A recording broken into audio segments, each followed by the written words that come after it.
Sveiki, mėly tinklalaidės Gyvenimas veža klausytojai ir žiūrovai. Sveikinuosi šiandien vėl jau nauja savaitė ir nusprendžiau pabandyti tokią naują rubriką – savaitės apžvalga.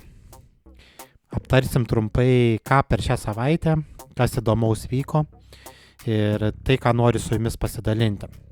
Tuo įsijungiu kamerėlę, sveiki.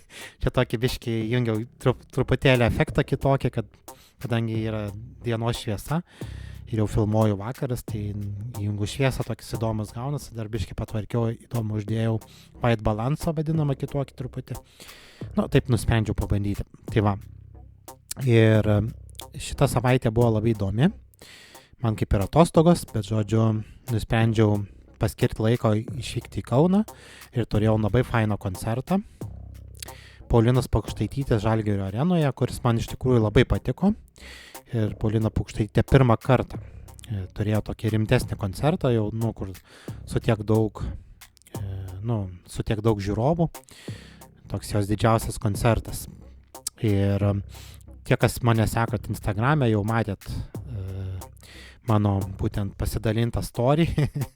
Tai vat, bet galiu čia trumpai irgi parodyti, tikiuosi, kad Jokūbas manęs neužblokuos, bet jeigu ką, tai, kaip sakoma, čia mano antrinė anketa, tai nieko baisaus, bet manau, kad viskas bus gerai. Tai tuoj tada išsijungiu muzikytę ir paleisiu, išjungiu muzikytę ir tada paleisiu, taip, žodžiu, muzikytę išjungiam, paleidžiam tada koncertas. Kartą prašiau pasilikti ir aš negaliu atspėti,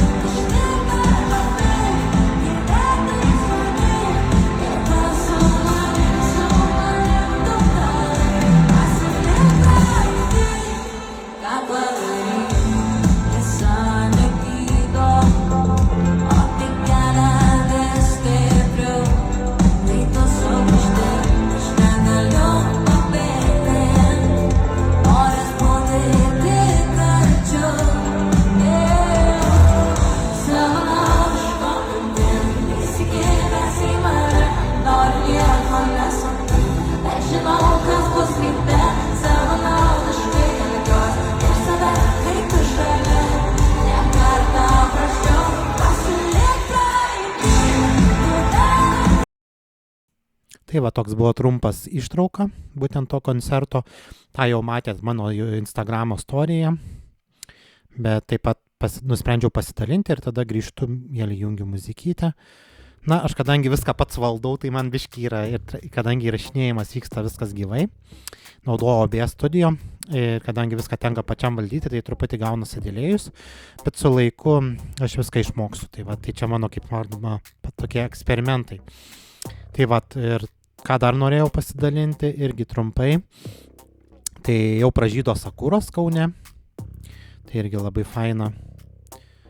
Taip, sakuros Kaune, toj pažiūrėsiu. Oi, čia rodo sakuros Vilniuje, net jį čia paleidau, va, kaip atrodo sakuros Kaune, čia buvo tame Nemuno saloje, irgi labai gražiai pražydo, ir čia jau buvo balandžio 17 dieną daryta nuotrauka. Tai čia prieš 2 dienas, dabar įrašinėjo yra balandžio 19 vakaras, o šitą nuotrauką yra balandžio 17 dienos. O beje, koncertas balandžio 16 vyko. Tai va, tai viskas eilės tvarka.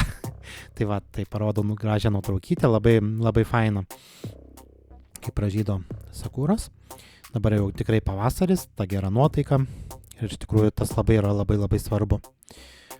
Kada yra gera nuotrauka gera, ir nuotrauka gera, ir nuotaika gera, tai žodžiu, viskas, kas yra svarbiausia. Tai va, o šiandien dienos daryta balandžio 19 diena, irgi jau toks gal kokia 17 valanda bus, daryta Vilniuje, šalia Vakapo prekybos centro, ten yra toks sakurų parkas, irgi visai šalimais netoli Baltojo tilto. Tai irgi labai gražu, kaip pražydo, tai jeigu dar nebuvo, kviečiu apsilankyti, tiek Vilniuje galima sakuras pažiūrėti, tiek ir Kaune, kas norit, galit visada nuvažiuoti, nes čia yra mano mėgstamiausi miestai. Tai va, ir labai gražu yra tikrai pastebėti sakuras, kaip jos pražysta. Čia kaip tikrai yra geras dalykas. Tai va, tiek turbūt trumpai, kaip ir apžvelgiau pagrindinės naujienas. Ir, noriu palinkėti gražios ateinančios naujos savaitės. Ir čiau.